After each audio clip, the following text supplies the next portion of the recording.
안녕하십니까. 2020년 대전광역시 청소년 정책 포럼 사회를 맡은 유성구 청소년수련관 양은열 관장입니다. 매년 수능일쯤 맞춰서 여러분들하고 직접 대면하면서 포럼을 함께 해왔었는데요. 올해는 코로나로 인해서 여러분을 직접 만나지 못하고 온라인을 통해서 만나게 되었습니다. 이 점 양해 부탁드리겠습니다. 다행인 것은 이번 주부터 대전의 청소년 수련시설들이 모두 다 재오픈하게 되었습니다. 그래서 여러분하고 직접 만날 일이 이제 곧 다가왔고 지금부터 시작된다는 점 너무 다행이라고 생각하고 있습니다. 원래 포럼 같은 행사를 하면 의전들이 준비되어 있죠. 네, 대전 청소년 활동진흥센터 이익선 센터장님께서 의전을 과감하게 생략해 주셨습니다. 여러분들하고의 시간들을 조금 더 자유롭게 많이 가져달라는 의미에서 그렇게 했기 때문에 자, 지금부터 본격적으로 포럼을 시작을 해보도록 하겠습니다. 시작하기 앞서 지금 이 방송은 대전 MBC 유튜브를 통해서 지금 생중계되고 있습니다.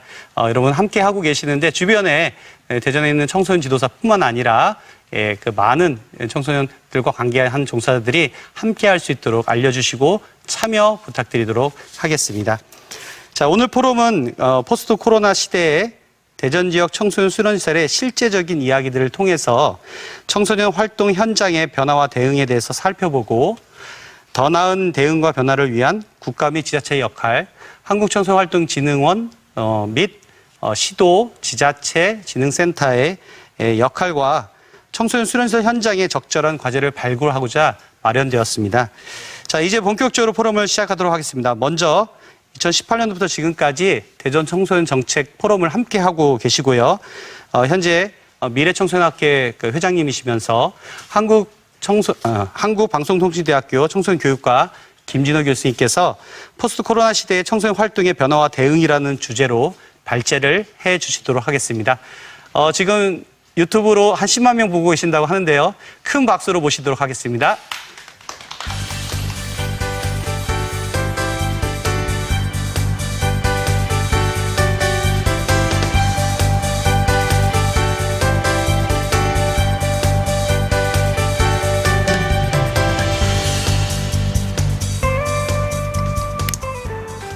여러분 안녕하세요. 이렇게 색다른 곳, 이렇게 멋있는 곳에서 여러분들과 이렇게 강의로 만나게 된 점을 진심으로 영광스럽게 생각합니다. 특히 제가 포스트 코로나 관련해 가지고 최근에 많은 토론회를 다녀보는데 오늘처럼 이렇게 멋있는 곳에서 또 이렇게 품위 있게 토론회를 마련해 주신 대전 청소년 활동진흥센터 관계자분들께 너무나 감사의 말씀드립니다. 바로 주제로 들어가겠습니다. 한 15분 정도 저한테 시간을 주신 것 같은데요. 저한테 의뢰한 주제가 포스트 코로나 시대 청소년 활동의 변화와 대응이라고 저한테 주제가 왔습니다. 사실 어느 누구도 생각지 못했던 질병 중에 질병이고 또 역병이라고도 할 수 있죠. 이 코로나가 느닷없이 저희 생활 속 깊숙이 들어왔고 벌써 이제 7월이 다가고 있는데 1월부터 7월까지 대부분의 장소에서 코로나의 영향을 받지 않은 곳이 없다라고 해도 과언이 아닐 정도로 정말 무서운 생각지도 못했던 그런 대부분의 기관들을 정말 혼란스럽게 만들었고 때로는 기관 전체를 폐쇄시킬 정도까지 그런 위험을 떨어뜨리고 있는 것이 바로 코로나인 것 같습니다. 그래서 코로나로 인해서 정말 당황했었는데 이제는 어느 정도 좀 코로나에 대해서 좀 아는 바가 생기기 시작을 했고 그리고 이제 코로나와 더불어서 기관의 고유한 역할 그리고 기능들을 이제는 해야 되지 않겠느냐라고 하는 그런 문제의식들이 곳곳에서 나오고 있는 것 같습니다. 우리 청소년 활동 현장 역시 마찬가지라고 생각합니다. 여러분들 코로나를 어떻게 그렇게 만나셨고 그리고 코로나 시대에 여러분들의 기관들은 어떻게 대응을 하셨고 어떻게 적응을 하셨는지 잘 모르겠습니다. 용어 자체도 포스트 코로나라고 하는데 포스트 코로나인가 아니면 위드 코로나인가 코로나하고 같이 살아야 되는 시대가 된 것 아닌가 이런 말씀들을 하시는 분들도 있습니다. 청소년 활동이 이 코로나와 관련해 가지고 여러 가지 영향을 받았고 이제는 뭔가 움직임을 만들어야 된다는 그런 문제 제기와 더불어서 우리 대전 청소년 활동진흥센터에서 과감하게 이런 주제를 가지고 현장에 여러분들과 같이 이렇게 고민하는 그런 자리를 만든 것에 대해서 굉장히 저는 의미 있다고 생각합니다. 정답은 없습니다. 우리가 갖고 있는 문제의식 그 자체가 팩트이고 여기서 우리는 출발을 해야 되기 때문에 강의를 통해서 답을 얻는다? 그거는 이제는 넌센스가 된 것 같습니다. 여러분들과 같이 지금 현재 여러분들이 경험하고 있는 또 고민하고 있는 여러 가지 문제점들에 대해서 1시간 동안 좀 짧긴 하지만 한번 공유해보고 또 코로나와 같이 더불어 살아가는 이런 시대에 우리 후반기에 청소년 활동 현장이 어떻게 움직여야 될 것인지에 대해서 고민해보는 그런 시간을 가졌으면 좋겠습니다.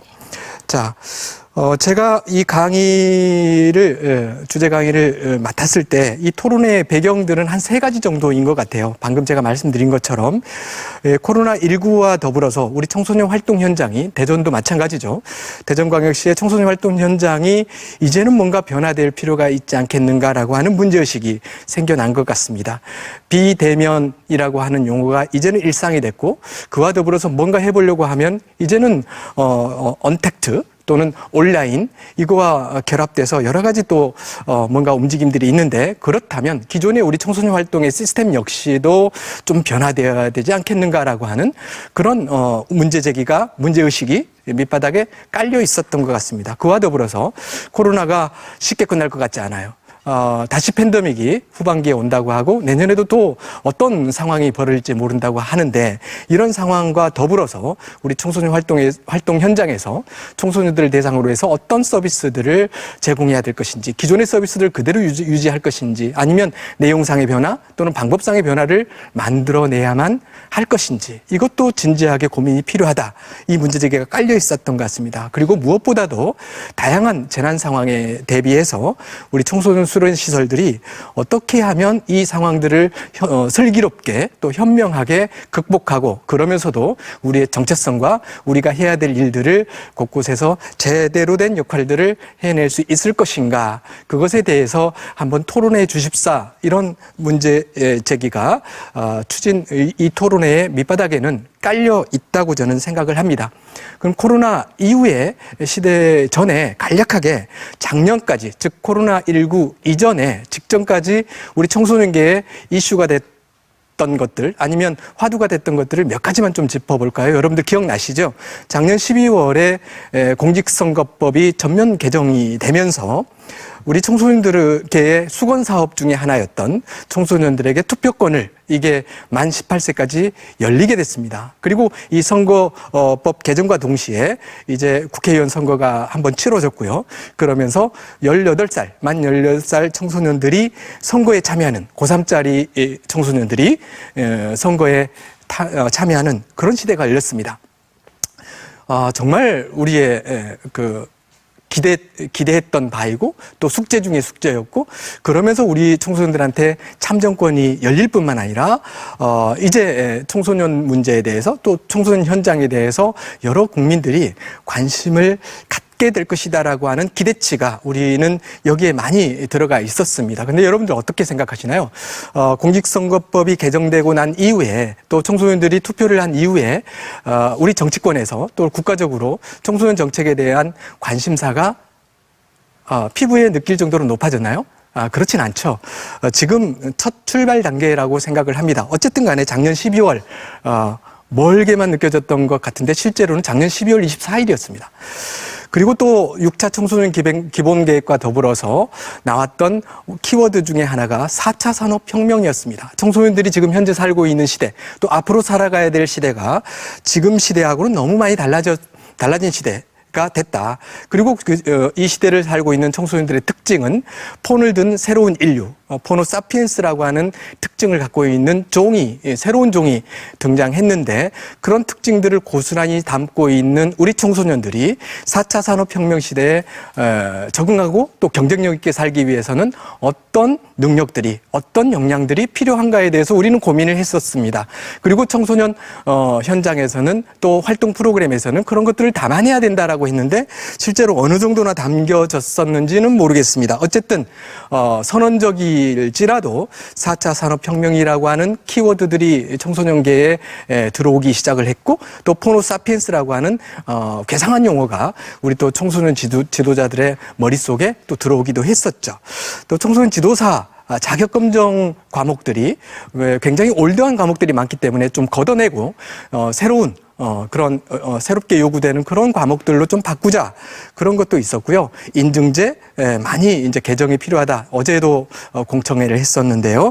그런 논의들이 이루어졌습니다. 그리고 청소년 수련 시설의 유형도 이제는 좀 개편해보자라고 하는 논의가 6차 청소년 기본계획 출범과 동시에 작년까지 계속적으로 고민이 됐었습니다. 그런데 그런 것들이 마무리가 되기 전에 논의가 또 정리되기 전에 저희 청소년계에 코로나19라고 하는 정말 그 전에 한 번도 경험해 보지 못했던 이런 시대가 왔습니다. 이런 시대가 오면서 우리 청소년계에 어떤 변화가 있었나요? 제가 대전의 청소년 수련관 홈페이지를 딱 들어가 봤습니다. 유성구 청소년 수련관 홈페이지인데요. 첫 화면입니다, 이게. 이게 우리 청소년 계의 또 활동 현장의 현 주소가 아닌가 싶습니다. 임시휴관 또는 거의 폐쇄되다시피 거의 운영이 전면 취소되는 그런 형태로 우리 청소년 시설들이 문을 닫고 있습니다. 그러면서 실질적으로 어떻게 운영을 해야 될지에 대한 그런 방법도 또 방향도 설정되어져 있는 상황에서 지금 현재 오늘을 맞고 있고 대전은 지금 이번 주부터 오픈을 하기 시작을 했다고 하는데 정말 다행입니다. 아직도 문을 닫고 있는 지자체들 많죠.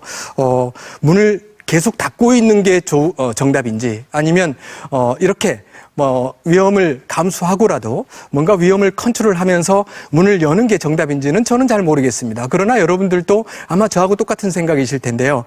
어쨌든 간에 위드 코로나의 시대라고 한다면 그 시대에 걸맞게 우리 청소년 시설들도 거기에 걸맞는 방식으로 위험을 컨트롤해 나가면서 우리의 고유한 역할들, 기능들을 수행해야만 되는 것 아닌가라고 하는 그런 생각에 여러분들도 많이 동의하실 것 같습니다. 그런 코로나의 시대에 우리 청소년계의 대응 방식은 한 두 가지 정도로 방향이 맞춰지는 것 같아요. 하나는 활동 전면 중단이었죠. 그러면서 한편으로는 문을 닫고 일을 안 해도 되는구나라고 하는 것을 인지하기 시작을 했고 심지어 거기서 조금 더 디벨롭 되다 보니까 일을 안 해도 월급이 나오는구나. 이 상황이 괜찮네라고 즐기는 그런 청소년 지도자들도 계신 것 같습니다. 반면에 또 다른 대응 방식은 불편해 죽겠는 거예요. 뭔가 하지 않으면 안 될 것 같은데 이 상황은 모든 것을 전부 다 꽁꽁 얼어붙게 만들고 문을 열지 못하게 하는 이 상황들이 너무나 답답한 거예요. 그래서 그 상황에서 뭔가 새로운 어떤 대안들을 해보고 방법들을 강구해보는 그런 지도자들, 그런 기관들, 그런 지자체들이 서서히 생겨나고 있는 것 같습니다. 대전은 어떤 상황인가요? 그리고 여러분들은 대응 1, 대응 2 둘 중에 어느 쪽에 더 가까우신가요? 여러분들이 가장 잘 아시겠죠. 네, 둘 중에 하나일 것 같은데요. 이런 상황에서 문을 닫고 있는 우리 청소년 시설들, 그와 더불어 우리 코로나19 시대에 청소년들의 그 스트레스들을 보면은, 청소년상담복지개발원에서 최근 이슈페이퍼로 그 조사한 결과를 냈는데요. 상당히 많은 청소년들이 불안과 걱정을 경험하고 있고요. 짜증난다, 우울하다, 화가 난다, 두렵다, 또 분노가 솟구친다. 이런 대답을 하는 청소년들이 굉장히 많아지고 있습니다. 그리고 그 스트레스의 가장 중요한 메인 원인으로 보면은 대인관계를 할 수 없는 것 때문에 스트레스가 쌓인다. 이런 응답이 상당히 많이 나타나요. 친구를 못 만나는 것이 가장 힘들고요.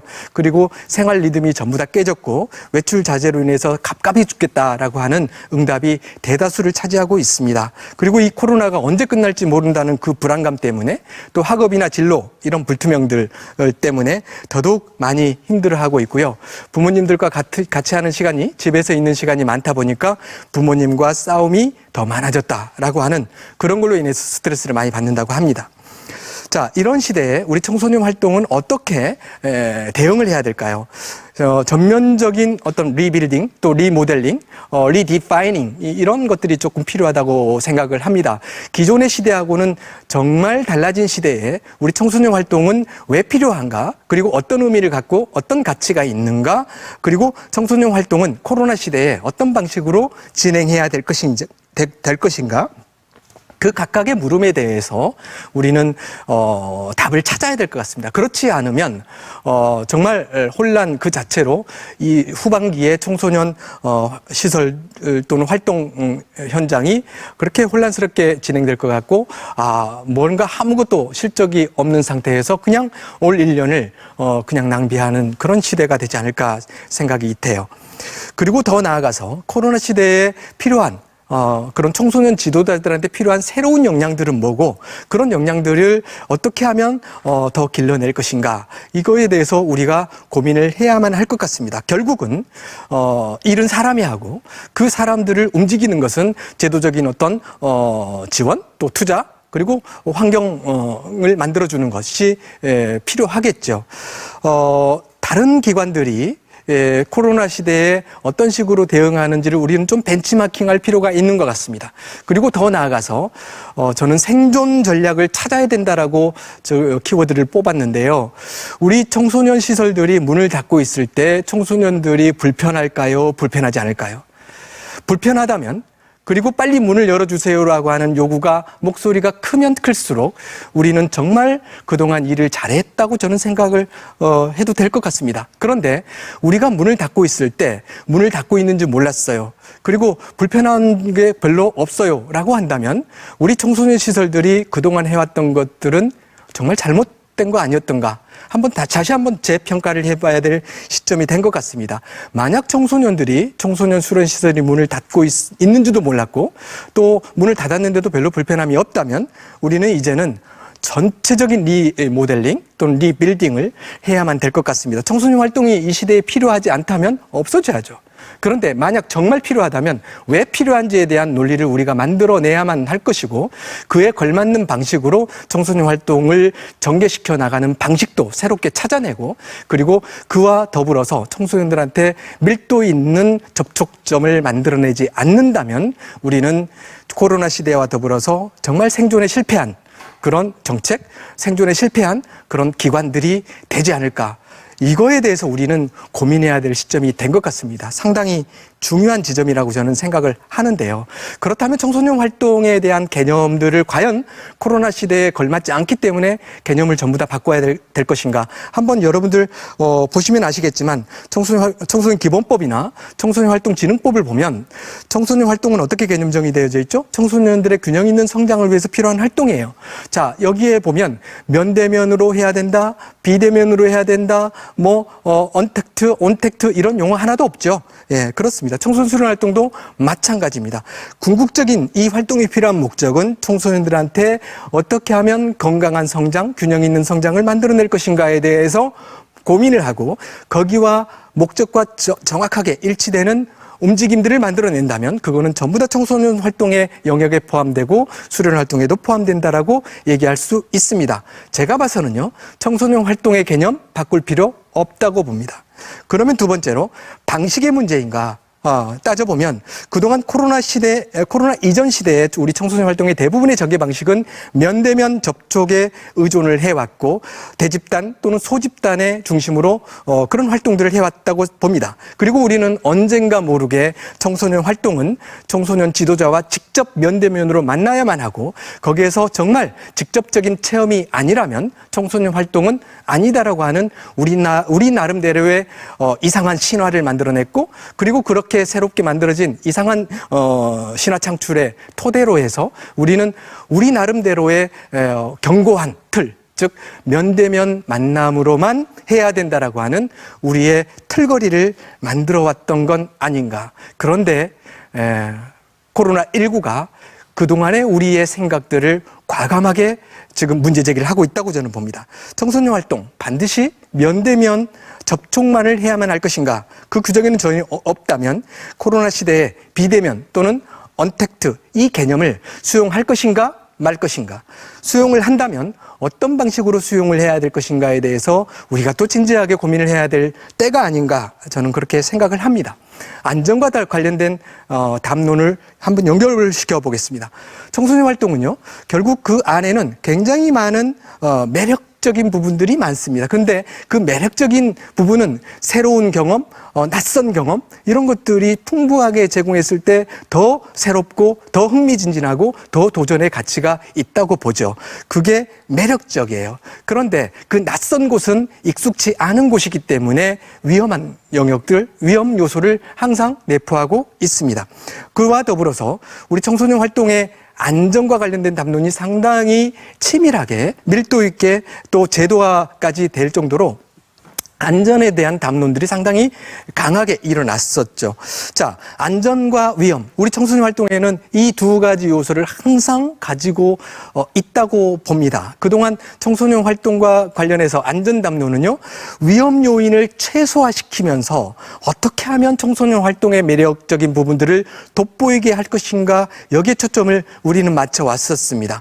결국 위험을 뽑아내는 것이 아니라 어느 정도 적정 수준의 위험들을, 컨트롤 가능한 수준의 위험들을 갖고 있을 때 활동의 매력적인 부분들, 그런 특징들은 더 돋보이는 게 아닌가, 저는 개인적으로 그렇게 생각을 해왔었습니다. 그리고 강의에서도 그런 얘기를 했었고요. 즉, 위험과 안전이라고 하는 두 담론은 어느 하나를 뽑아내야 될 것이 아니라 적절한 수준 안에서 위험을 컨트롤할 수 있어야 되고, 위험을 매니지먼트, 컨트롤할 수 있는 그런 영역을 넓혀나가는 것이 우리 청소년 활동의 매력을 높여가는 것이 아니었는가, 저는 그렇게 개인적으로 생각을 했는데 느닷없이 코로나가 나온 거죠. 그러면서 이 청소년 활동을 하면서 감염을 된달지 아니면 코로나로 인해서 생명의 위협을 느낀달지, 그거는 우리 청소년 활동의 궁극적인 목적, 즉 건강한 성장, 교육적으로 의미 있는 어떤 발달 이런 것들하고는 정면 대치가 되는 것이라서 그것은 절대 있어서는 안 되겠죠. 그런데 이 코로나 시대의 위험을 적절하게 컨트롤하면서 청소년 활동을 안전성을 담보하면서 해 나갈 수 있는 방법은 정말 없던가? 없을 것인가? 저는 그렇지 않다고 봅니다. 자, 위험을 컨트롤한다는 것은 결국 그 위험 요인을 정확하게 이해하고 있고 우리가 그것을 정확하게 숙지하고 있을 때 가능한 겁니다. 위험을 모른다면, 위험 요소를 모른다면 우리는 거기에 접근하면 안 됩니다. 굉장히 위험한 곳이기 때문에. 그런데 위험을 정확하게 꿰뚫어 보고 있다면 이제 구분이 가죠. 내가 컨트롤할 수 있는가 아니면 내가 컨트롤할 수 없는가. 컨트롤할 수 없다면 절대로 해서는 안 됩니다. 근데 컨트롤할 수 있다면 컨트롤 가능한 범위 안에서 저는 적정 수준의 활동을, 안전성을 담보하면서 할 수 있다고 저는 생각을 합니다. 그래서 지금 현재 위기도, 코로나도 이제 1단계, 2단계, 3단계 수준별로 나왔고요. 각각의 수준별로 맞는 활동의 어떤 영역, 또 활동의 인원수, 이것도 컨트롤하고 있잖아요. 그것처럼 우리 청소년 활동도 코로나 시대에, 위드 코로나 시대에 어떻게 하면 청소년 활동의 판이 돌아갈 수 있게 할 것인가, 이것을 만들어내기 위해서는 위험 수준에 대해서 우리가 공부를 해야만 할 것 같습니다. 코로나를 알아야 하고, 코로나를 이해하고, 그 코로나의 그 심각성 수준에 따라서 어떤 방식으로 청소년 활동을 해야 할 것인가, 우리도 정확하게 다양한 유형의 활동 진행 방식들을 만들어내고, 이제 온라인과 오프라인, 언택트와 온택트라고 하는 그 컨택트라고 하는 그 두 개를 적절하게 50대 50으로 섞기도 하고요. 30대 70으로 섞기도 하고 다양한 방식으로 섞어가면서 안전을 담보하면서 청소년 활동의 현장이 움직일 수 있도록 하는, 그렇게 하지 않으면 청소년 활동 기관은 계속 문 닫고 있어야 되는 그런 시대가 될 것이 눈에 선하기 때문입니다. 자, 굉장히 많은 부분들을 우리는 고민을 해야 될 것 같은데요.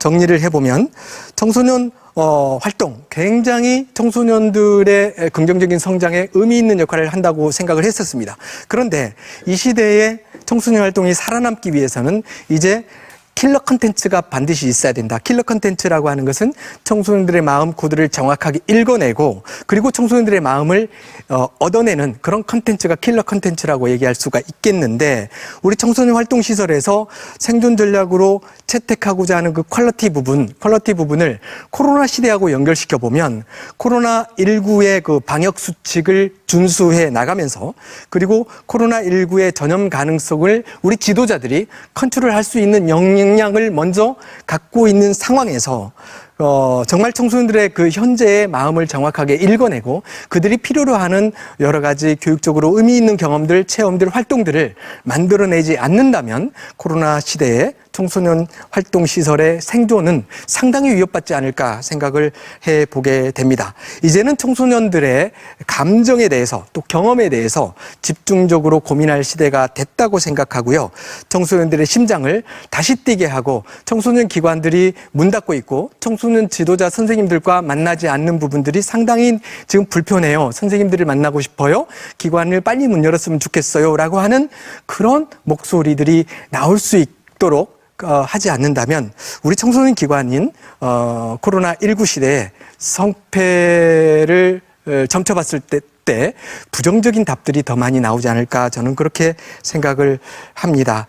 이제는 안전이라고 하는 담론들도 새롭게 코로나 시대의 안전 담론으로 발전시켜야 될 것 같습니다. 그리고 그 안에서 정말 청소년들이 지금 현재 가장 힘들어하는 것, 가장 필요로 하는 것, 그것을 우리는 포착해내고 그걸 토대로 해서 다양한 만남 방식들을 만들어내면서 청소년들의 긍정적인 성장, 변화, 발달, 진보 이런 것들을 만들어내지 않으면 안 되는 시대가 됐다. 저는 그렇게 개인적으로 생각을 해봅니다. 결국 청소년 활동에 대해서 우리는 다시 한번 코로나 시대에 걸맞게 개념 정의를 해봐야 될 것 같고 그 값어치나 의미에 대해서 우리는 다시 한번 디파인을 좀 해야 되지 않겠나. 그리고 거기에 걸맞는 코로나 시대에 걸맞는 청소년 활동의 진행 방식, 전개 방식 이런 것들을 만들어내지 않으면 안 되는 시대가 됐다. 저는 그렇게 생각을 해봅니다. 자, 간단하게 기조 강의 마치고요. 활동 현장에 계시는 여러 선생님들과 함께 여러 가지 또 논의들을, 고민들을 해보는 시간을 갖도록 하겠습니다. 여러분들 감사합니다.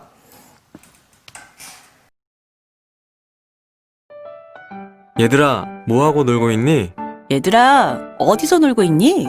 노래방이요. 요즘은 코인 노래방 가죠. PC방이요. 요새 애들 다 PC방에서 만나요. 카페요.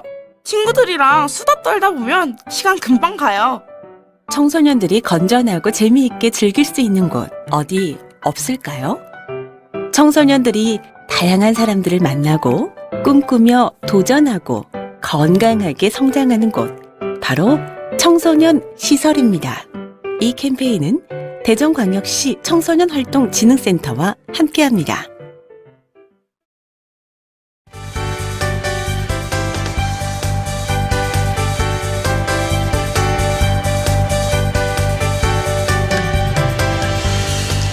자, 안녕하세요. 포스트 코로나 시대 청소년 활동의 변화와 대응에 관련해서 2020년 대전광역시 청소년 정책포럼 2부 자유토론을 시작하도록 하겠습니다. 오늘 자유토론을 함께해 주실 패널을 소개하도록 하겠습니다. 먼저 방금 주제 발제를 해주신 한국방송통신대학교 청소년교육과 김진호 교수님입니다. 안녕하세요. 다음은 청소년 문화재 입장에서 이야기해 주실 도설 청소년 문화재 서정희 원장님이십니다. 안녕하세요. 다음은 청소년 수련관 입장에서 이야기해 주실 대덕구 청소년 수련관 고기현 팀장님입니다. 다음은 청소년 방과후 아카데미 입장에서 이야기해 주실 장대 청소년 문화재 권주희 팀장님입니다. 참고로 청소년 우리 현장에 계신 분들은 다 아시겠지만 청소년 방과후 아카데미를 현장에서 줄여서 방카라고 줄여서 부르고 있습니다. 공식적인 용어이기 때문에 저희가 방카라고 용어를 써더라도 양해 부탁드리겠습니다. 자, 지금 이 프로그램은 대전 MBC 유튜브를 통해서 생방송으로 참여하고 계시는데요. 아까 시작할 때 10만 명에 대해서 20만 명이 늘어났네요. 예, 전국적으로 지금 굉장히 지금 많이 참여하고 계시는데요. 유튜브 채팅창을 통해서 참여해주신 분들에게 소정의 이벤트 선물을 드리고 있습니다. 일부에서 발제를 해주신 김진호 교수님한테 질문해 주셔도 좋고요. 그다음에 이따가 저희가 질문 드리는 퀴즈에서 정답을 맞히셔도 좋습니다. 지금 참여하고 계신 분들은 한마디씩 올려주시면 인사 겸 부탁드리겠습니다.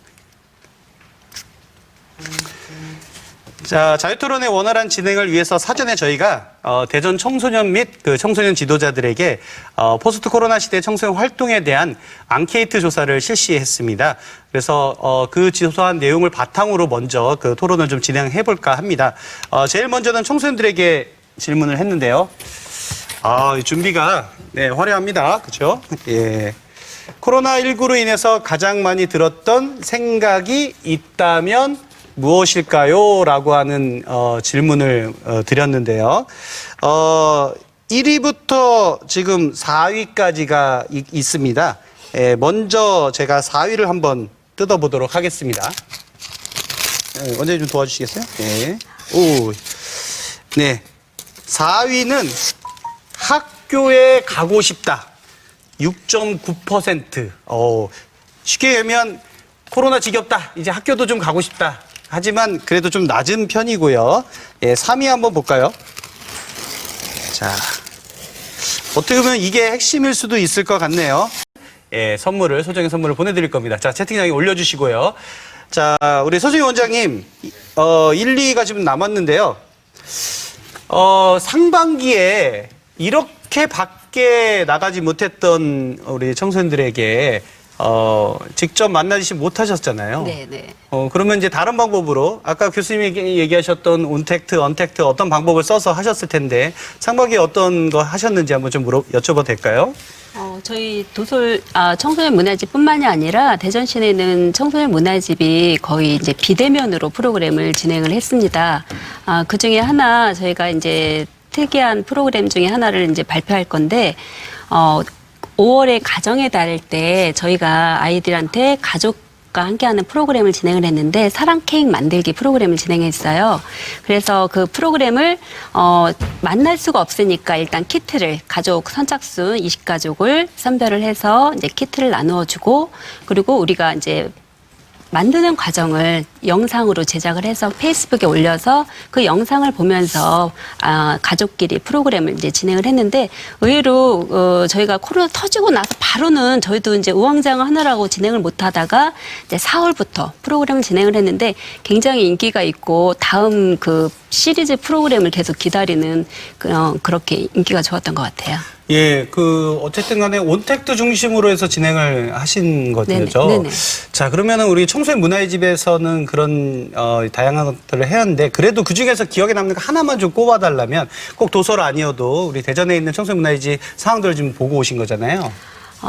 저희 대전 서구에 있는 도안 청소년 문화집에서는 거기서도 이제 비대면 프로그램으로 이제 단톡으로 하는 프로그램을 이제 진행을 했더라고요. 그것이 뭐냐면 가족 그 독서 퀴즈 골든벨이라는 그런 프로그램을 진행을 했어요. 보니까 15가족을 선정을 미리 해서 그 도서를 미리 선정을 하고 그 가족끼리 그 책을 2주 동안 같이 보는 거죠. 같이 보고 난 다음에 날 하루 정해서 퀴즈 대회를 했어요. 퀴즈 대회를 할 때 진행을 할 때 이제 이 청소년 지도사 선생님도 처음 진행하니까 이걸 어떻게 재밌게 이끌고 갈까 굉장히 고민을 하셨대요. 그래서 이제 이벤트로 퀴즈만 한 게 아니라 가족별로 뭐 인증샷을 찍어서 올려라 미션을 계속 수행을 하면서 그렇게 했는데 굉장히 인기가 좋았다고 해요. 저희도 마찬가지로 이제 아이들이 청소년들이 혼자 하는 것보다 가족들하고 할 때 엄마 아빠들이 굉장히 적극적이잖아요, 요즘. 그래서 굉장히 인기가 좋았고 또 우수 가족한테는 뭐 상장도 주고 상품도 주고 그래서 그 선생님 말씀에 의하면 이 가족 프로그램 아니면 비대면 프로그램을 걱정을 많이 했지만 계속 이대로 해도 인기가 워낙 많아서 대기자가 굉장히 많을 정도로 그렇게 호응이 좋았다라고 합니다. 자, 고기현 팀장님, 그 청소년 수련관이 대전에 4군데가 있습니다. 4군데 살펴보셨다고 하는데, 자, 상반기에 어떤 프로그램으로 만나셨나요? 네, 청소년 수련관은 이제 일단 대규모 행사는 다 하반기로 연기된 상태이고요. 학교로 찾아가는 진로 체험의 경우는 사회적 거리를 유지하면서 모둠 활동을 금지하면서 안전 수칙을 지키면서 대면 활동이 진행되기도 했습니다. 그리고 청소년 운영위원회나 청소년 참여위원회, 기획단 등 자치회 활동들은 대면 활동뿐만이 아니라 원격이나 카톡 회의 등으로도 진행이 됐고요. 그리고 페이스북을 이용해서 강점 찾기나 MBTI 검사 등 그리고 주민 참여 예산제에 청소년이 직접 참여하고 인증을 하면은 모바일 선물을 제공하는 등 다양한 이벤트도 진행이 되었는데요. 특히 이제 대덕구 청소년 수련관은 동영상 제작이나 원격 운영이 가능하도록 지도자와 강사들에 대한 교육을 실시를 했고요. 지금은 원격 시스템을 구축을 했고 재료가 준비되는 진로 체험이 진행될 수 있도록 동영상 제작도 진행을 했습니다. 또 하나 대전 유성구 청소년 수련관 같은 경우 이제 무엇이든 물어보세요라는 프로그램을 진행을 했는데요. 이 프로그램은 청소년들의 진로 진학에 대해서 현직 교사가 실시간으로 답해주는 원격 방식으로 진행을 했는데요. 학교 때문에든 학업 때문에든 이렇게 시간 내기가 어려운 청소년들이 참여가 편하게 진행이 되었고 이에 따라서 부모님들도 같이 참여를 해서 청소년들의 진로를 같이 고민하고 같이 이해하는 시간이 되었다는 얘기를 들었습니다. 권주희 팀장님, 방카는 방과 아카데미는 상황이 좀 다른데요. 그냥 매일같이 오다가 아예 못 오는 상황이 됐거든요. 맞아요. 네, 더 심각한 상황인데 어떻게 만나셨어요? 방과후 같은 경우도 이제 아이들이 기관에 직접 올 수 없기 때문에 사실상 처음에는 온라인 콘텐츠들을 많이 활용해서 이제 운영을 하게 되었고요. 이제 그다음 코로나가 조금 잠잠해지고 나서는 이제 긴급 돌봄으로 아이들이 직접 기관에 오는 오프라인으로도 그렇게 방과후 활동을 실시하였습니다. 그런 방과후 그 활동들을 지금 많이 만나셨는데 그 좀 의미 있었고 좀 특별한 사례들을 좀 이야기해 주신다면? 예를 들어 이제 방과후 아카데미 같은 경우는 청소년의 자치랑 이제 자기주도 역량 강화 또는 그런 지역사회 참여에 대해서 많이 좀 강조도 하고 있는데요. 그 부분에 관련돼서 이제 평송 청소년 문화센터에서 이제 비대면으로 아이들이 직접 사진 또는 영상을 제작해서 지역의 의료진들을 함께 응원하는 그런 챌린지도 같이 참여하게 돼서 이 부분에 대해서 온라인으로도 아이들이 이렇게 같이 모여서 할 수 있는 게 되어서 좀 의미 있었다고 생각합니다. 자, 그러면 아까 전에 1위, 2위를 공개를 하지 않았었는데요. 원장님 잠깐만 좀 잡아주시겠어요? 그 끝에가 좀 잘 안 띄어져서 또 거기도 같이 좀 부탁드릴게요. 2위가 나와 주변 사람이 코로나 안 걸렸으면 좋겠다. 어쨌든 사실은 청소년들도 제일 중요하게 생각하는 게 안전과 건강이라고 하는 부분을 지금 걱정하고 있다는 거죠. 자, 1위는 뭘까요? 혹시 채팅창에 혹시 정답이 좀 올라와 있나요? 네, 있습니까? 예. 제가 좀 안 보여서 이거 갖고 와 주시겠어요? 아예?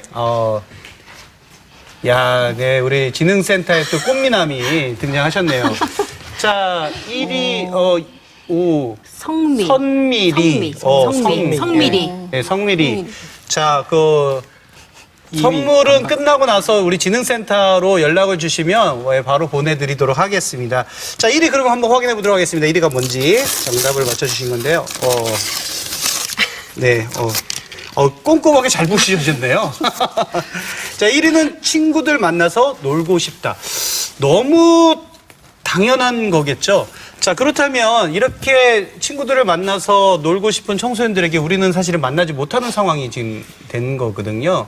그래서 조금 더 살펴보겠습니다. 지금까지 이야기해 주시는 사례들 말고 조금 더 특별했던 사례들 조금 더 공유를 좀 해주시면 좋겠는데 원장님 좀 사례들 다른 기관의 사례라든가 또는 이런 것들 좀 이야기를 더 해주실 게 있다면 뭐가 있을까요? 지금까지 했던 프로그램 중에요. 특이한 거는 거의 비슷한데 지금 저희가 실은 계속 비대면으로 하다가 실은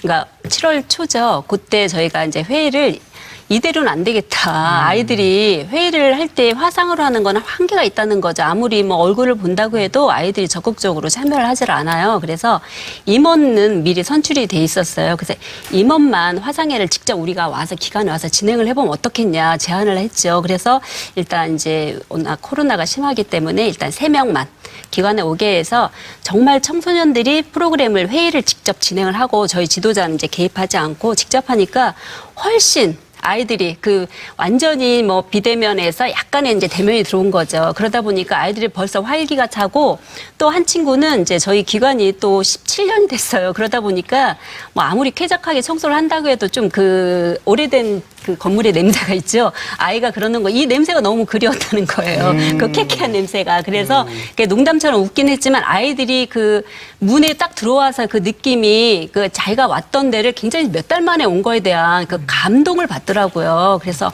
빨리 문을 열어서 우리 얼굴을 자주 봤으면 좋겠다 하고 임원 아이들은 한 2시간 정도, 1시간 반 정도 있었는데 그때 지금 저희가 몇 개월 동안 아이를 못 만나다가 그렇게라도 몇몇 소수 인원을 만나니까 그때가 굉장히 행복했었던 것 같아요. 네. 자, 저희가 앙케이트 두 번째 청소년들에게 질문을 좀 했습니다.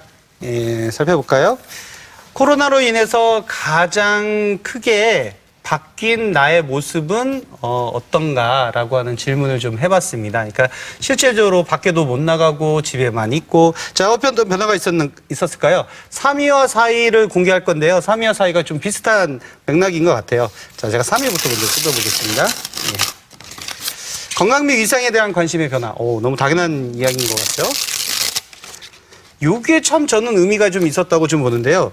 교수님, 식습관 및 수면 습관의 변화, 무슨 얘기일까요, 이거?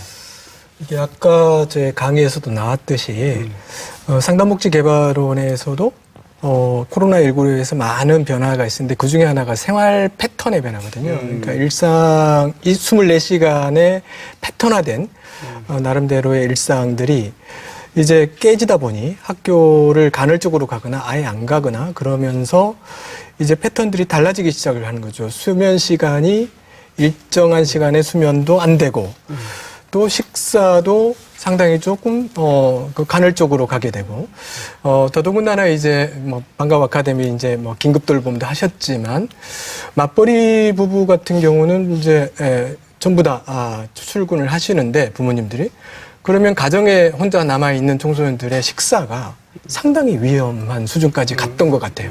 그러니까 그런 걸 보면 코로나19로 인한 생활 패턴의 변화 중에서 우리 청소년 지도자들이 또 청소년 시설들이 눈여겨봐야 될 대목들이 상당히 많은 것 같아요. 생활 패턴의 변화들이 여러 가지 다양한 패턴들이 있을 텐데 어쨌든 간에 공통적인 것은 기존의 코로나 이전의 시대하고는 완벽하게 다른 형태로 패턴들이 잡아가고 있는 것 같다.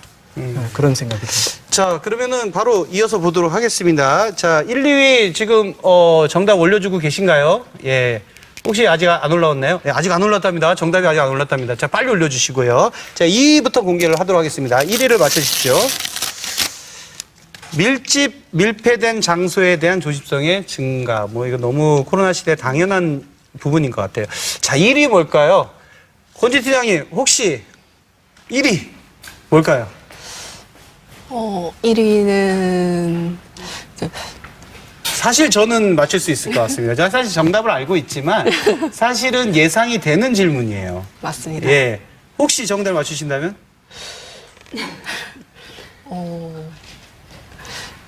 그럼 나의 바뀐 모습. 모르시고 정답자가 나왔습니다. 네, 정답을 갖고 오십시오. 네. 우리 미남 또 한 번 등장합니다. 예. 간 박사요? 예, 이거 이 아이디 맞습니까? 네, 예. 간 박사님께 축하드리고요. 정답은 그러니까 스마트폰이나 컴퓨터 사용의 증가입니다. 46.5%. 자, 이게 어떻게 보면은 당연한 결과일 것 같은데요. 자, 그래서 사실은 마지막 질문을 좀 저희가 물어봤습니다. 코로나 이후에 비대면 청소년 활동에 대해서 참여한 학생들, 물론 참여하지 않은 학생들도 응답을 했습니다. 참여한 학생들에게 아쉬운 게 뭐냐라는 질문을 좀 던졌거든요. 자, 4위 좀 볼까요? 청소년 지도자 선생님을 만나지 못하는 거. 와, 이건 이제 여기 계시는 지도자 여러분들은 이제 박수 쳐주셔야 할 것 같은데요. 예, 너무 아쉽다. 지도자 못 만나서 너무 아쉽다. 예, 행복한 것 같습니다. 3위 한번 볼까요? 청소년 시설에 가지 못하는 거. 이야. 예, 대전의 청소년 지도자들이 열심히 하는 것 같습니다. 자, 그럼 1위가 뭘까요? 자, 계속 공개해 보도록 하겠습니다. 1위 한번 맞춰보시고요. 청소년 프로그램을 직접 체험하지 못하는 거. 야, 이거 너무 아쉽다는 얘기인데 이건 정말 의미가 있는 것 같습니다. 1위는 뭘까요? 혹시 정답 올라오면 이야기해 주시고요. 자, 제가 먼저 공개하도록 하겠습니다. 정답이 뒤늦게 올라오더라도 선물을 드리도록 하겠습니다. 제일 먼저 올리시는 분들에게. 이게 제일 중요한 것 같습니다. 당첨자 나왔군요. 갖고 오십시오. 예, 공개하겠습니다. 또래 청소년들과 함께 하지 못하는 것. 47.5%인데요. 박호건, 예. 네. 제가 청소년인지 지도자인지 모르겠습니다. 어쨌든 축하드리고요.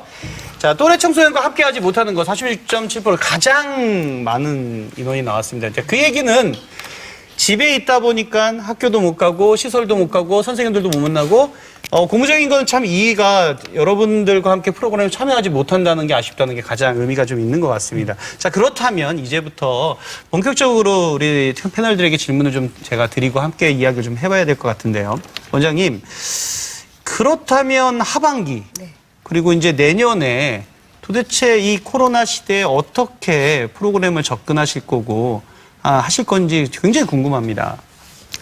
저희 기관도 마찬가지로 이제 지금 대전이 1단계로 이제 수위가 내려와서 지금 프로그램을 준비를 하고 있는데 이제 아이들도 집콕은 상반기에 너무 많이 했다 이거죠. 비대면 많이 했는데 뭔가 조금 아직까지 만나서 다 모든 걸 하기는 불안하고 하니까 일단 반반 온라인도 하고 오프라인을 섞어서 한번 해보자 해서 실은 이번 주 프로그램을 제가 갖고 왔어요. 그래서 가족과 함께하는 도솔산 보물찾기예요. 그래서 활동 안내라 든가 저희가 그 참가자들한테 안내하는 건 다 온라인으로 해요. 만나서 안내를 하지 않고 활동은 가족끼리 오프라인으로 활동을 하는 거죠. 저희 기관 근처에 도솔산이 있어요. 그래서 저희가 미리 포스트를 다 설정을 해놓고 포스트 이제 미션을 수행을 하면서 가족들이 그 도솔산을 한번 등반을 하는 거예요. 그래서 하고 나면 가족끼리 그 미션 수행이 거의 가족사랑 활동 그리고 보물도 찾고 하면서 나중에 뭐 선물도 받고. 그래서 선물 좋은 건가요? 네, 선물 여기 보이죠? 여기 아마 있을 거예요. 선물이 이제 뭐 치킨 세트부터 해서 다양하게 준비가 돼 있어서 이게 이제 수부 가족이 신청이 됐는데 대기 가족이 10가족이 넘습니다. 그래서 이게 인기가 좋으면 이제 하반기에 날 좋은 가을에도 계속 연속으로 진행을 한번 해볼까 생각이 되고 일단 이렇게 온라인 오프라인을 같이 병행도 하고 지금 이제 저희가 프로그램 준비가 이제 10명 이내 로는 이제 프로그램을 진행을 하고 있고 저번 주부터 우리가 아이들이 멘토 봉사 동아리 프로그램들이 직접 청소년들 3명이 와서 우리 온라인 수업을 직접 진행을 했어요. 그래서 아이들은 학교에서 똑같이 그 온라인으로 화상으로 수업을 받는 건데 고등학교 아이들이 수업을 진행을 하고 또 초등학교 저연령 아이들이 이제 역사 수업을 들었는데 굉장히 인기가 좋더라고요. 그래서 학교에서 하는 수업과 달리 언니 오빠가 또 화상으로 이렇게 수업을 하니까 굉장히 인기가 좋았고 학부모들도 인기가 좋고 그래서 아이들이 우리 지도자 어쩌면 학교 선생님보다 더 특이하게 온라인을 더 접근을 잘하더라고요. 청소년들이. 그래서 그 프로그램 직접 진행을 맡아보니까 워낙 잘해서 저희도 이렇게 좀 진행을 하고 온라인, 오프라인 좀 병행해서 그리고 소그룹으로 그렇게 좀 진행할 예정입니다. 교수님, 저기 아까 전에 얘기하셨던 게 언택트와 온택트의 적절한 조화, 균형 이것을 말씀해 주셨는데 이 프로그램은 어떤가요? 상당히 조금 고민을 많이 하셨다고 저는 생각을 네. 하는데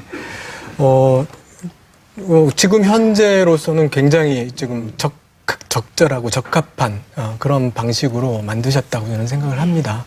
네, 좀 이따도 이제 조금 시간을 주시면 제가 말씀을 하겠지만 그동안 우리가 코로나를 너무 몰랐잖아요. 그리고 그 사이에서 좀 불편함이기 때문에 뭔가를 해야 되겠는데 하는 그런 불편함.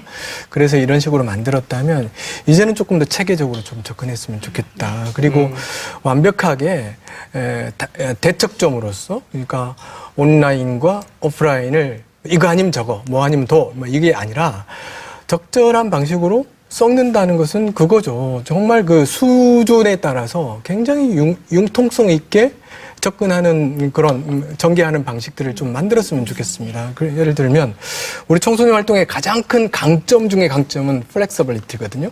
융통성이에요. 학교하고 너무나 다른 점은 내용적인 차원에서 뭐 차별화된다거나 그렇진 않다고 봐요.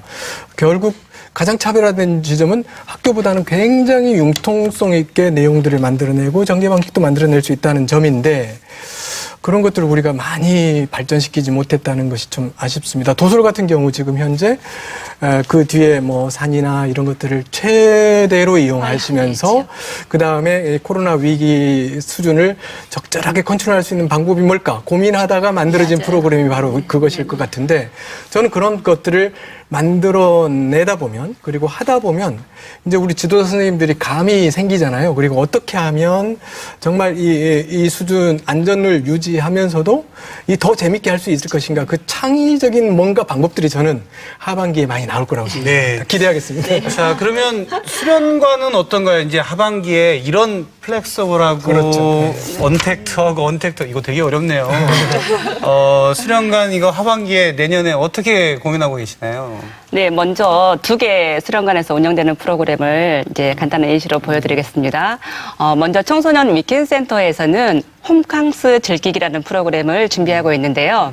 지금 여행이 적절치 않은 시기로 이제 가족들이 모여서 같이 쿠키도 만들고 뭐 다양한 체험 활동을 하면서 바캉스 대신 집에서 체험 활동을 함으로써 여름나기를 하는 부분인데요. 이 부분은 원격으로 진행이 된다고 합니다. 그리고 평성 청소년 문화센터에서는 코로나 극복 메시지를 샌드 아트를 통해서 전달을 하고 소통 레크레이션도 진행을 하고 또 동아리들이 직접 무대에 올라와서 공연을 하는 부분을 실시간 유튜브로 중계될 예정이라고 합니다.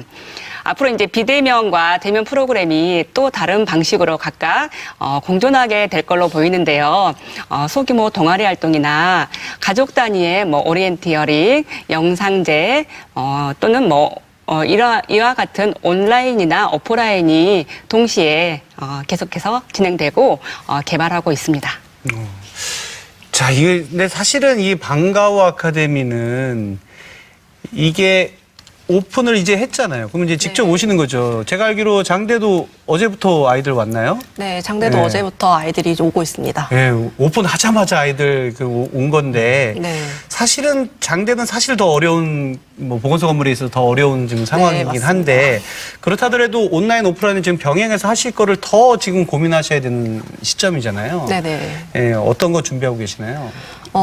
방과후 같은 경우 기존의 온택트 프로그램은 단회기성 이벤트로 많이 좀 진행이 되고 아이들의 생활을 보기 위해서 좀 영상 촬영, 아이들 직접 뭐 촬영하거나 뭐 아이들과 유선 통화로 전화 상담을 하거나 그런 것들 많이 운영이 됐었었는데 그런 것뿐만 아니라 직접적으로 이제 아이들한테 역량을 강화할 수 있는 체험 활동이나 학습 지원들이 지원이 돼야 되는 부분들을 만약 저희가 기관이 계속 휴관을 했다가 오픈했다 그런 게 반복되는 것에 하지 않도록 강사 선생님들과 협의를 해서 프로그램이 온라인으로도 진행이 되고 대면에서도 같은 이제 프로그램 진행될 수 있도록 하는 것에 조금 더 중심을 두고 해야 되지 않을까라는 고민들을 하고 있습니다.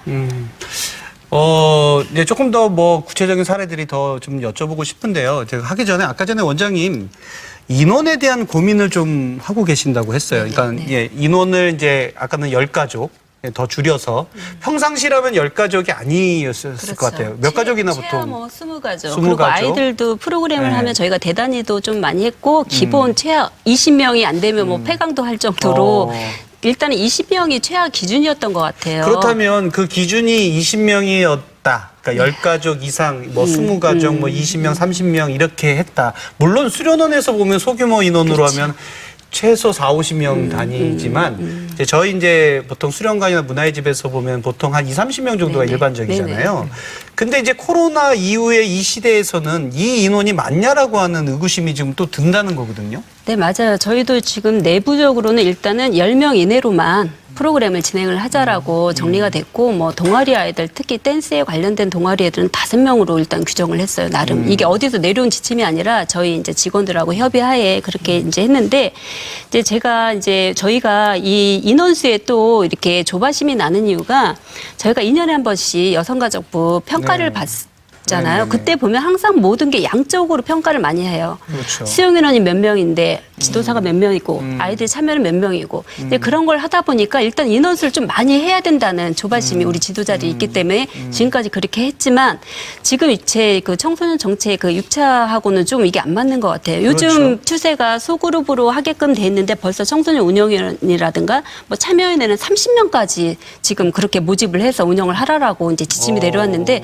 그런 것들이 좀 저희 청소년 쪽에서 좀 거꾸로 가지 않나라는 생각이 들고 그리고 이제 지금 뭐 평가 얘기가 나온 김에 이제 제가 이제 얘기를 좀 제 생각도 있고 또 여러분들 생각도 많지만 지금 저희가 2년에 한 번씩 평가를 받고 있는데 그거가 청소년 지도 수련 시설이 얼만큼 그 발전이 되는지는 잘 왜 2년을 해야 되는 건지. 왜냐면 그 복지관 같은 경우는 지금 3년에 한 번씩 하고 있는데. 지금 5년으로 늘린다고 네네. 하죠? 5년이라고 네. 늘린다고 하는데 저희가 예전에 초창기에 3년 하던 것을 2년으로 했잖아요. 네, 그렇습니다. 근데 이게 저희가 그 최우수를 받기 위해서라기보다도 그거에 관련된 업무가 왜냐하면 저희 문화집은 2명, 3명이 일을 하는 데 있어서 프로그램도 진행을 할 때 이거에 대한 중압감이 굉장히 지도사들이 많거든요. 그렇다라고 엉망으로 뭐 진행한다는 건 아니지만 이 평가 준비에 대해서 평가에 관련돼서는 조금 좀 더 크게 보고 그리고 매뉴얼이라든가 그 지표가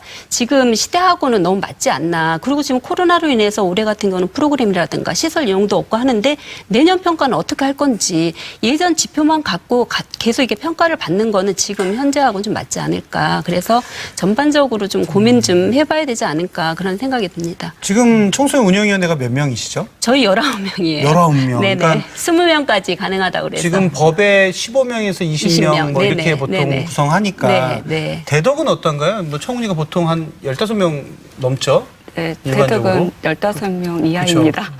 그래도 네. 그렇다면 청운위의 인원도 법적으로 이제는 고민을 해야 되는 시점이 아닌가라는 생각도 좀 드네요. 그러니까 인원에 대한 어떤 지점과 규정 뭐 이런 부분들이 좀 다르다라고 하는 생각도 좀 들어서 이런 고민은 더 가야 되지 않을까 생각이 드는데요. 저는 이거 방카에 대한 인원도 한번 좀 여쭤보고 싶어요. 지금 장대는 한 반이시죠? 네, 한 그럼 반. 몇 명인 거죠? 모집 인원은 30명인데 네, 30명. 지금 저희는 24명의 친구들이 등록되어 그러면 있습니다. 30명의 한 반이 사회적 거리두기 가능하신가요? 문화의 집에서? 굉장히 어려운 부분들이 많습니다. 불가능 아니세요? 네. 그렇다면 방카의 한 반의 인원도 사실은 뭐 2개 반일 경우에는 지금 20명이라면 적절하지 않는다라고 하는 이야기가 좀 나오거든요. 그쵸. 질적인 부분에서 안 맞는다는 얘기가 나오는데 그러면 팀장님은 인원을 좀 적절하게 좀 조율하신다면 한 반에 몇 명 정도가 적당하다고 생각하시나요? 방과후 아카데미 같은 경우는 기존에 한 반인 경우에는 30명인데 두 반인 경우에 20명으로 지금 제한이 되어 있어요. 사실 한 반인 경우에 실무자가 팀장 1명, 담임 1명으로서 있는데 이 담임 1명이 30명의 아이들을 지금 관리해야 되는 상황인데 사실 학교도 요새 20명 이하로 그렇죠. 한 반이 구성되는 예. 경우가 많은데 이거 부분에 대해서 사실 너무 담임들이 아이들을 관리하는 것과 프로그램도 운영해야 되는 거에서 사실 되게 많은 중압감이 있고 사실 코로나 때문에 지금 반을 또 분리해서 운영해야 되고 사실 공간적인 여유도 네, 문화예술뿐만 아니라 수련관들도 그런 여유가 사실 없는 상황이어서 저희도 되게 반이 그 사회적 거리두기 해야 돼서요. 2개 반을 4개 반으로 쪼개서 지금 준비하고 있거든요. 그러니까 공간이 안 나와요. 맞습니다. 네.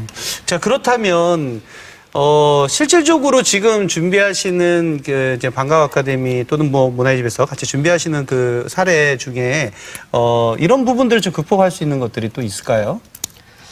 이런 부분을 극복한다면 아까 제가 말씀드린 온라인, 오프라인도 좀 병행해서 할 수 있는 부분들이 있는데 사실 이 부분이 좀 저희가 어려운 게 방과후 아카데미 예산으로서는 온라인 장비를 사실상 구축할 수가, 환경을 만들 수가 없는 부분이 한계점이 있어가지고요.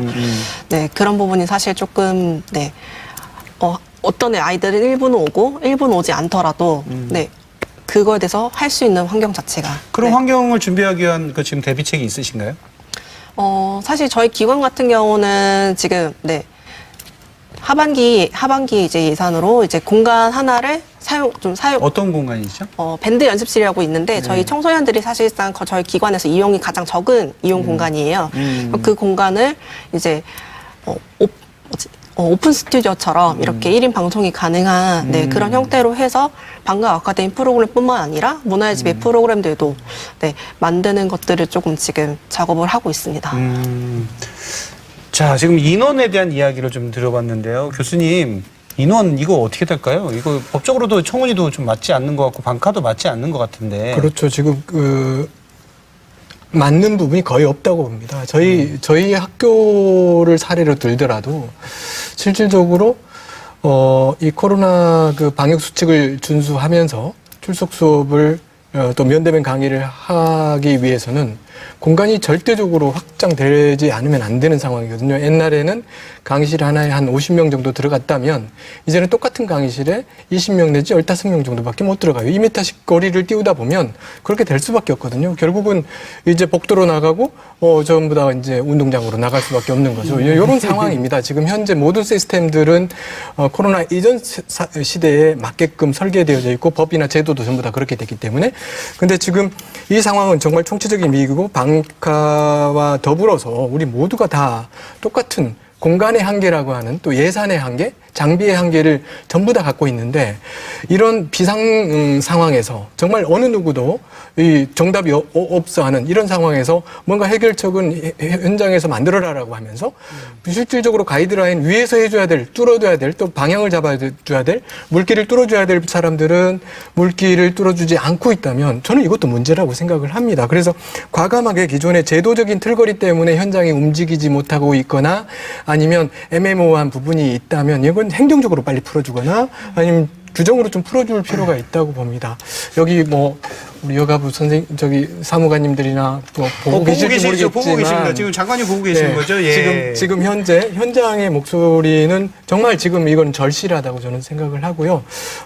좀 같이 머리를 맞대고 풀어줘야 할 부분은 좀 풀어줘야 제가 알기로 교수님 제도개선위원회나 이쪽에 다 들어가고 계신 걸로 알고 있는데 이건 적극적으로 현장의 목소리로 좀 담아주셔야 될 것 같네요. 네.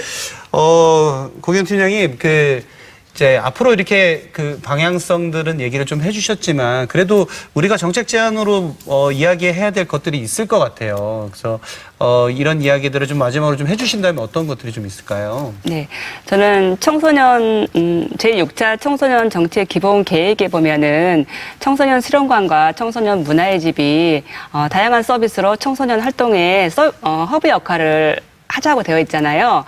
이번에 한국판 뉴딜 정책에 따라서 학교가 그린 스마트 스쿨로 변화를 이제 시도가 될 텐데 거기에 맞춰서 우리 청소년 수련관도 청소년 수련관이 스마트 청소년 센터가 될 수 있도록 이번 기회에 변모하는 그런 기회가 되었으면 좋겠고요.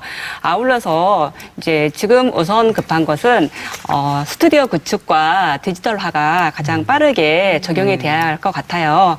그리고 또 하나를 곁들이자면 지금 코로나 시기에 이제 청소년 수련관이 재정적으로 굉장히 어려움을 겪고 있어요. 이 부분을 국가나 자치단체가 관심을 갖고 지원도 좀 해줬으면 좋겠습니다. 팀장님 돌려서 얘기하셨는데요.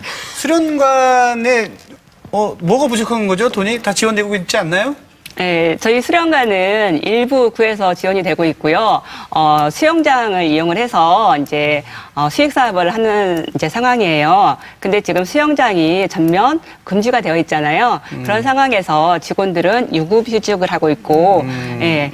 그런 상황에서 이제 언제까지 될지 모르고 지금 이제 또다시 오픈을 하긴 하지만 저희가 오픈했다, 다시 문을 닫았다, 재개관했다, 이 상황을 몇 번을 반복을 했어요. 근데 지금 상황에서도 언제까지 이게 유지될지 모르는 상황이고 실질적으로 앞으로는 이제 인원 제한을 두게 되어 있어서 수영 회원 등록이 이제 기존만큼 달성되지는 못할 상황인 거죠. 이런 상황이 됐을 때 과연 우리가 자체적으로 이 문제를 해결해 나갈 수 있을까 많이들 고민하고 있습니다. 결론을 얘기하면 그 지원은 지원대로 수익과 구조를 다르게 가야 된다는 거고 결국 그런 환경들이 갖춰져야 우리가 코로나 시대 아이들에게 지금 적절한 질을 좀 높여야 되는 상황인데 그 질에 맞는 프로그램을 개발할 시점에 사실은 그 지원과 관련한 부분 때문에 제대로 원활하게 지금 현장에 돌아가지 않는다는 얘기신 거죠. 자, 그러면 문화의 집은 어떨까요? 문화의 집은 그래도 좀 낫지 않나요? 수익 안 보시는데요? 네, 저희가 무료이긴 합니다. 무료긴 하지만 저희가 뭐 처우 개선이라든가 그 예산이 풍족하지 않고 직원이 거의 문화의 집은 2명 정도가 운영이 되고 있어요. 지금 도솔 같은 경우는 원장님 포함해서 3명. 3명. 예, 굉장히 배치 대전에서 포함해서. 네, 배치 예. 포함해서 3명이고요. 거의 2명이에요. 대전은 거의 2명이고 그렇다라고 운영비를 굉장히 뭐 풍족하게 주는 것도 아니고 저희 인건비도 여성가족부 지침이 있는데도 불구하고 예산이 되지 않아서 저희가 호봉제도 적용하지 않은 상태로 지금 근무하고 있어요. 그래서 지금 굉장히 열악한 상태에서 이제 지도사들이 근무를 하고 있지만 이제 올해 같은 경우 작년에 저희가 대전 수련시설 협회가 창립되면서 이제 처우 개선에 대해서 또 많이 지금 올해 논의도 하고 이제 시나 지방자치하고도 지금 이제 협의도 하는 단계예요. 그래서 굉장히 실은 뭐 지금 예산을 얘기 드리면 굉장히 놀랄 만큼 하지만 지금 노력하는 단계지만 굉장히 열악합니다. 네. 자, 처우 개선이나 뭐 이런 것들은 당연히 가야 질적인 부분이나 활동에 대한 변화도 있을 것이라는 얘기를 좀 덧붙이신 것 같습니다. 네네. 자, 마지막으로 우리 방과후 아카데미는 어떨까요? 자, 좀 제안을 조금 해주신다면. 네, 앞서 얘기하신 고기현 팀장님의 말씀처럼 방과후는 온라인과 오프라인을 앞으로 계속 지속적으로 병행을 하기 때문에 스튜디오 관련돼서 네, 그런 예산이나 아니면 저희 행정적인 규제를 조금 풀어야 되는 것들도 필요하고요. 마찬가지로 이제 온라인과 오프라인을 병행하다 보면은 어쨌든 실무자들이 계속적으로 기관에서 컨텐츠를 생산해내야 되는 그런 어려움이 사실 있어요. 그러면 긴급 돌봄도 해야 되고 컨텐츠 생산도 해야 되고 사실상 기관에서 너무 어려운 실정이라 이거에 대해서 조금 더 지역사회에서 요새 많이 컨텐츠들을 생산하고 있는 것들을 연계해서 할 수 있는 방법들을 많이 더 공유를 한다던가 그런 부분이 있고 사실 컨텐츠를 이렇게 공유가 되지 않는 시점에서는 실무자들이 그걸 하긴 매우 어렵습니다. 그러면은 실무자들은 이 어려움에 사실상 이제 이 어려운 상황에서도 직장을 그만두려고 하는 생각들도 네, 사실은 좀 들 것 같아요. 사실상 대전 같은 경우는 제가 조사를 해본 결과 작년에만 방과후 아카데미 실무자 10명이 바뀌었거든요. 네. 이직률이 거의 한 45%에 달하는 네, 실정이어서 네, 이 시기가 얼마나 지속될지 모르겠지만 더 길어진다면은 앞으로 그런 현상들은 더 많이 나타나지 않을까라는 좀 생각들이 들어서 네, 의견을 좀 추가해 봅니다. 네, 자, 이제 교수님한테 제가 마이크 조금 넘겨보려고 하는데, 예, 잠깐만요. 예, 마이크를 좀 넘겨보려고 하는데, 교수님, 아까도 뭐 많은 얘기를 해주셨지만 좀 더 마무리로 좀 덧붙여 주신다면, 지금 이런 상황, 코로나로 인해서 인원이라든가 질적인 변화는 일으켜야 되고, 새로운 형태의 온택트, 언택트의 프로그램을 개발해야 되는 시점, 지도자들의 어떤 역량은 더 올라가야 되고, 그런데 지도자의 처우나 이런 것들은 환경은 잘 갖춰지지 않는 상황. 자, 이런 돌파구를 위해서는 마무리를 좀 덧붙여 주신다면 그래도 이런 이야기 좀 들으셨는데 네. 이야기를 좀 마무리 좀 해주신다면 어떨까요? 그러니까 여기 짧았지만 오늘 선생님들 또 관장님, 팀장님 또 두 팀장님 말씀하신 내용 속에 그동안 우리가 하고 싶었던 얘기들, 또 불편해하던 부분들, 또 제도적으로 개선돼야 될 부분, 또 우리 청소년 지도자들이 조금 더 노력해야 될 부분, 이런 것들이 다 지금 묻어 나와 있다고 생각합니다. 근데 그동안은 항상 없었던 게 코로나19로 인해서 새로 나왔느냐? 저는 그렇지 않다고 봅니다. 이번 기회에 어찌 보면 그동안에 풀지 못하고 그렇기 때문에 계속적으로 눈덩이만 더 커져갔던 그런 것들이 이번에 한꺼번에 그냥 전부 다 쏟아져 나온 듯한 그런 느낌이라서 저는 정리가 필요하다고 보는데 이런 상황에서 방향을 잡지 못하면 자칫 잘못하면 일에 치여서 죽습니다. 예. 그래서 우리는 살아남아야 되고, 그리고 살아남으려면 이걸 조금 더 정리를 하고, 할 수 있는 것과 할 수 없는 것을 가닥을 치고, 할 수 있는 것을 안에서 정리를 해 나가면서, 나름대로 솔루션들을 만들어야 된다고 생각합니다. 결국, 가장 원초적인 질문을 한번 더 던져보고 싶습니다. 우리가 왜 필요한가? 이 사회에서 우리 청소년 활동이 왜 필요한가? 청소년 기관이 왜 필요한가? 청소년 프로그램이 왜 필요한가에 대해서 조금 더 한번 생각을 해봐야 될 것 같습니다. 이게 우리 전체를 묶어주는 본질적인 모습이기 때문에 그것을 고민하지 않고 나름대로 그것에 대해서 그림들이 또는 컨셉들이 만들어지지 않은 상황에서 수단적인 것들만 자꾸 자꾸 고민을 하다 보니 그동안 여러 가지 것들이 좀 본질을 놓치고 그 외연만 건드리는 그런 것이 되지 않았는가 저는 그런 생각을 해보고요. 정말 우리의 정체성을 좀 찾았으면 좋겠습니다. 버리지 말아야 될 부분. 그리고 때로는 버려도 될 부분, 이거는 과감하게 버려야 될 부분, 이거는 정말 방법을 좀 수정해도 될 부분, 이런 것들을 좀 가닥을 좀 쳐보고 그런 상황에서 정말 이거는 지도자들의 개인적인 수준에서 노력이 좀 필요한 부분, 아니면 이건 기관 차원에서 조금 제도적으로 개선을 해야 될 부분, 이거는 시 또는 도 전체적인 차원에서 시군구 단위에서 좀 해야 될 부분, 이건 국가 정책적인 차원에서 풀어줘야 될 부분, 이런 것들을 조금 정리를 좀 했으면 좋겠어요. 그래서 그 수준별로 각자의 노력들이 어우러지지 않으면 이 상황은 현장 지도자분들이 할 수 없는 제도적인 부분들을 어떻게 그것이 우리가 스스로 끙끙 앓고 해결될 수 있을까요? 저는 없다고 봅니다. 그래서 이거는 조금 역할 분담도 좀 해야 되고 좀 제대로 정돈된 문제 상황을 좀 정리하고 정돈하고 좀 심도 있게 고민을 해보면서 버리지 말아야 될 우리 나름대로의 정체성들을 만들어가면서 새로운 시대에 새로운 내용으로 새로운 시대에 걸맞는 방식으로 우리가 스스로 개념 정리를 해 나가야 되지 않겠는가. 저는 그렇게 좀 생각을 해봅니다. 굉장히 어지럽고 복잡한 문제이죠. 제가 채팅창을 지금 보고 있는데요. 우리 아유레디님께서 이런 얘기를 좀 해주셨습니다. 코로나로 제일 타격을 받은 수련시설은 수련원이지 않나 싶습니다. 그 부분에는 이야기가 전혀 언급되지 않는 부분이 아쉽습니다. 대전의 3곳 수련원, 한 곳은 폐업, 한 곳은 휴업, 한 곳은 격리시설로 사용되고 있습니다. 자, 무슨 얘기냐면 대전에는 그 수련원이 지금 현재 한 곳은 그래도 시립이어서 이번에 이제 뭐 그런 부분이어서 사실 이건 되게 안타까운 부분이 있었습니다. 코로나 격리시설로 저희가 청소년시설을 사용했거든요. 이 부분도 너무 안타까운 부분이었고, 그 부분 지적해 주셨고요. 또 하나는 이제 그 민간 수련원인데, 민간 수련원이 지금, 이제 휴업 상태입니다. 그러니까 아직 폐업한 거는 아니고 휴업인 상태인지 어떻게 할 것인가 고민 중에 좀 계시고요.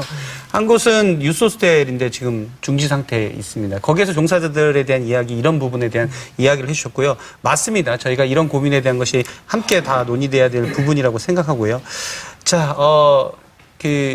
우리 팀장님.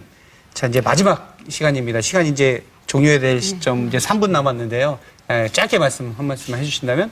네, 이 위기가 우리 청소년 수련원에서 수련관 청소년 문화의 집에서 이 기회가 될 수 있도록 청소년 지도사들의 지혜가 아주 필요한 시기인 것 같습니다. 약간 창의력을 발휘해서 이 슬기롭게 이 시기를 같이 이어나갔으면 좋겠습니다. 예. 자, 우리 원장님. 네, 계속 이제 힘든 얘기들을 많이 했지만 이제 다음에는 정말 좋은 얘기들로 만났으면 좋을 것 같고 뭔가 지금보다는 상황이 좋은 내용으로 다시 만났으면 좋겠습니다. 네, 팀장님. 방과 같은 경우는 코로나가 어떻게 보면 위기이면서 기회가 사실 됐는데요. 보호자들하고 이제 더 많이 연락을 하게 되다 보니까 사실 방과 아카데미 프로그램들도 사실 온택트로 진행한 부분들이 있었고, 그래서 사실 보호자들한테 보호자들이 되게 아이들 엄청 가정에서 챙기는 거를 부담스러워하고 힘들어 하셨는데 그 부분들을 저희가 어떻게 보면 조금 아까 말씀하신 것처럼 킬링 컨텐츠가 돼서 조금 보호자분들의 저희는 만족도가 엄청 좋았거든요. 그래서 그게 조금 기회가 되었는데 이것들을 조금 더 저희는 잘 살려서 방과후가 조금 더 진짜 돌봄이 필요한 정책 사업으로 되기를 좀 더 바랍니다. 사실은 오늘 시간이 70분 정도, 그러니까 실제 토론 시간은 저희가 한 40분, 45분 정도 굉장히 짧은 시간이었습니다. 근데 사실 여기서 나누지 못한 이야기가 훨씬 더 많습니다. 그리고 현장에 대한 목소리가 다 담기지는 않았겠지만, 사실은 제가 우리 이제 권팀장님한테는 방과후 우리 실무자 얼마 전에 그런 모임에서 이 코로나 시대 우리 상반기에 그런 나눔 이야기도 좀 들었었고, 수련관에 또 뭐 문화의 집에 우리 실무자 우리 팀장님들은 또 모이셔서 그동안의 상황이나 이런 것들을 나눴던 시간들, 그런 것들을 좀 공유받았었는데 정말 열심히 하고 계시더라고요. 대전의 청소년 지도자들이 정말 열심히 하고 있다는 점입니다. 가장 노력을 많이 하고 현장에서 정말 노력하고 있다. 거기에 대한 환경만 조금만 받쳐준다면 전국에서 17개 시도뿐만 아니라 전국에서도 가장 앞선 그런 청소년 지도자들과 청소년 시설을 보유하고 또 그런 프로그램과 청소년들을 함께하는 그런 시가 되지 않을까 생각을 해봅니다. 자, 지금까지 포스트 코로나 시대 청소년 활동의 변화와 대응이라는 주제로 이야기를 좀 나눠봤습니다. 먼저 참여해주신 우리 대전의 청소년 지도자, 그다음에 부모님 그리고 관계자 여러분께 깊이 감사의 말씀을 드립니다. 지금까지 의견이 굉장히 짧습니다. 70여 분의 시간으로 발제와 토론을 하기에는 부족합니다. 하지만 이후의 시간들은 의견은 저희 시설은 대전 청소년 수련시설 협회가 재창립해서 블로그가 네이버에 만들어져 있습니다. 오셔서 함께 이야기를 좀 나눠주시고요. 근본에는 또 대전 수협에서 청소년 수련시설 협회에서 여름 휴가에 대한 행복한 여름 휴가 사진 이벤트도 진행된다고 하네요. 많은 참여 부탁드리도록 하겠습니다. 다시 한번 주제를 맡아주신 우리 한국방송통신대 김준호 교수님과 패널로 함께 참여해주신 도서청소년문화재 서정 원장님, 대덕구 청소년수련관 고기현 팀장님, 장대 청소년문화재회 권주희 팀장님 감사의 말씀을 드립니다. 저는 사회를 맡은 유성구 청소년수련관 양은영 관장이었고요. 이것으로 대전광역시가 주최하고 대전 청소년 활동진흥센터가 주관한 2020년 대전광역시 청소년 정책 포럼을 모두 마치도록 하겠습니다. 감사합니다.